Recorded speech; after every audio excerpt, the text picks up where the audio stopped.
Michelle here. Welcome back to my channel. If you're a new viewer, just want to say welcome. If you haven't subscribed yet, make sure you hit the subscription button and hit that bell so you don't miss any of my videos. Today I will want to talk to you all about, it is the beginning of the school year and we started working on reading doing our read alouds, and I want to talk to you guys about how we use our read alouds. I will use literature to work on language arts. For you that don't know, I've been using, for this is my second year using Bravewriter. I use Bravewriter for writing, I use it for reading, I use it for language arts. Bravewriter is a big part of our homeschool. And Bravewriter has this literature guides called arrow guides. Okay, well, they have more, you know, depending on the grade level or on the level that your child is at. So they have literature guides. The first grouping will be called Quiver of Arrows, which are, well, kids, I will say, between first and third grade. The second one, Arrows, which is one I'm working on from third to sixth grade, maybe seventh. Then we have the Pouch of Boomerangs, which will be between seventh, eighth. And then the boomerangs are arrow guides for 9 and up, 9th grade and up. So right now we're still working on the arrow guides. An arrow guide is a guide, a literature guide that is paired with a piece of literature, a book, to work on language arts. There's so many things for this this arrow guide works on. This is the only thing that we do to work on our reading, to work on our spelling, to work on grammar, to learn about literary elements. This is all we use right here. So every month or every month and a half, we do a read aloud, and we pair that read aloud with an arrow guide. Our first book for the school year, we read The Penderwicks. We already finished the book, but we haven't finished the arrow guide yet. So this, like I said, the arrow guide is a literature guide to work on, that uses copy work passages to work on all those language arts skills and to work on literary elements. Okay, so the arrow guide is divided into 4 sections, into 4 weeks. Each week we work on a copy work passage. With that copy work passage, we use that copy work passage. I have week 2 right here.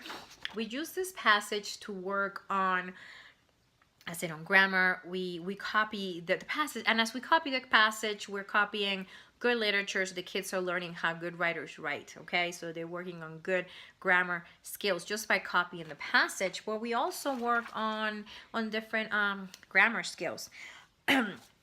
Like this one specifically, for this month, we're concentrating a lot on using quotation marks. So there's the middle 2 passages, they concentrate a lot on when to use quotation marks when there's dialogue, or to put, you know, and so that's what we were working on for the last 2 weeks, for week 2 and 3.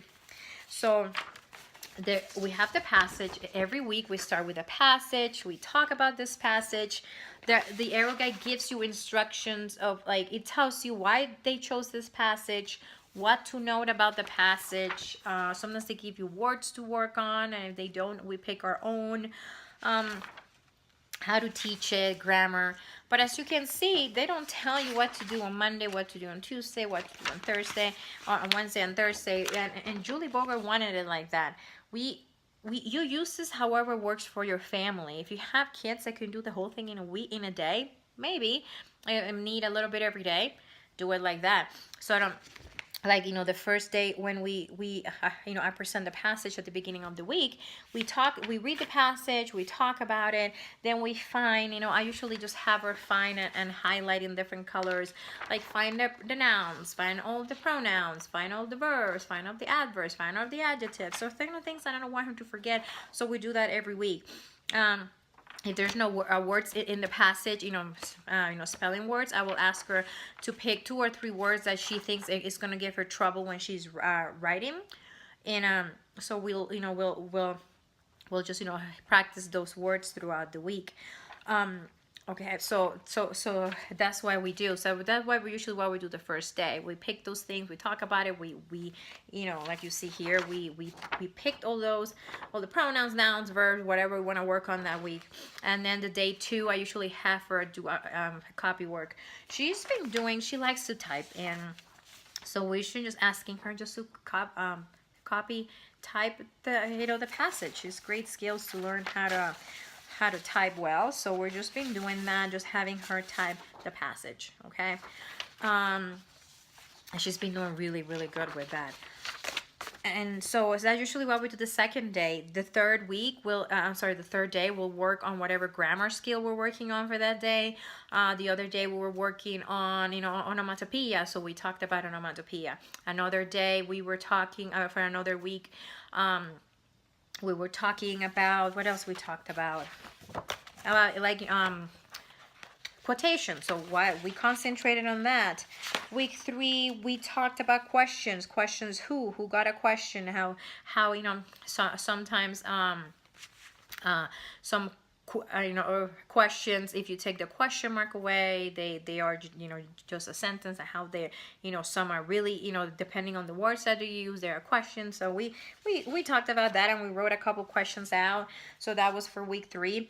For week 4, we have some spelling words that we're gonna be working on. So each week we have a different grammar skill to work on, and we usually do it on the 3rd day. On the 4th day, we do the dictation. If it's a short passage like the one for week, let me show you really quick. Week 1, we just I just dictated this to my daughter straight up, okay? And she actually, I think she wrote this one out. For week 2, we did reverse dictation, but actually for this one, I just left, since we're working on those quotation marks, I typed the passage and I left the quotation marks out, and she had to put them where she thought they would go. And we did that also for this past week, okay? And she did really good with this. But sometimes I will just I'll misspell the spelling words that she's working on. I will leave some capital letters out or exclamation points, and then she will fix it. So that was called a reverse dictation. Another thing that you can do at the end of the week is called French dictation, where you copy the passage, where you leave some words out, and as you dictate it, they'll fill out the words. And it's better when you're starting to do this and with the younger kids. But I don't feel I need to do that anymore with my daughter, so we're just straight up dictation. You read the passage and they either type it or they copy it, okay? So that's what we do. That's what we do all those days throughout the week. And then at the end of the guide, after you do the 4 weeks, so each week you have a passage, they have a literary element for you to work on. So for this month, or for this book, is about dialogue. Okay, so we're gonna talk about dialogue, and how in the book, depending on the character, it was written different, and how depending on the character, how different the dialogues were, depending who was talking. And we're gonna go through the book and look through some examples, and then we're gonna have a writing exercise to do, where she's gonna be doing a small, she's gonna be typing out a dialogue. There's 2 writing exercises. We probably just pick one. Sometimes there's just one to do. In the newer ones, they have questions in the back, and in the ones from last year and this year, they have party school ideas in the back. This one's an older one and doesn't have party school ideas, but you can go online and find ideas of things to do. So this is what we do, or what we use to work on our grammar. Like you saw, this is all we use right here in our book. That's it. And a notebook and a pencil. We don't have, like I was saying in the beginning of the video, we don't have a different curriculum for spelling or for grammar or for, working on literary elements, for, reading comprehension. We just work on this using, literature and using the arrow guide. So it's really organic, okay? We are not finding verbs and adverbs and pronouns and just some random sentences that are in a workbook. These are sentences that we read together. We read this passage and then we work on it, okay? So it's really organic, it's really gentle. We are enjoying it. This is our 2nd year doing it, and I probably won't do anything else other than Bravewriter until I graduate my daughter. With my son, I probably do the same thing, but I'm not sure yet. So this is how we do language arts, by using arrow guides from Bravewriter. If you want to find out more about Bravewriter, want to get some arrow guides, you just find the books you want to read and see if they have an arrow guide or a boomerang. There's tons of arrows and a boomerang that have been published. So make sure you check that. I have a link below. It is an affiliate link. You don't have to pay anything extra. I just gives me a, it just helps me a little bit whenever you make a purchase. I get a little bit of the that percentage of what you buy. It just helps my family. Okay, and I do this because I love Bravewriter so much and I want to share it with with other people. So I hope this video was helpful. If you have any questions, please post them below. I would love to answer questions about, like I said, I love Bravewriter. I love talking about it. I love answering questions about, Bravewriter. And if I cannot answer it, I will point you in the right direction. Okay. So thank you so much for watching. If you enjoyed this video, make sure you give it a thumbs up. And don't forget to subscribe and hit that bell if you haven't done it already. I will see you all soon. Bye.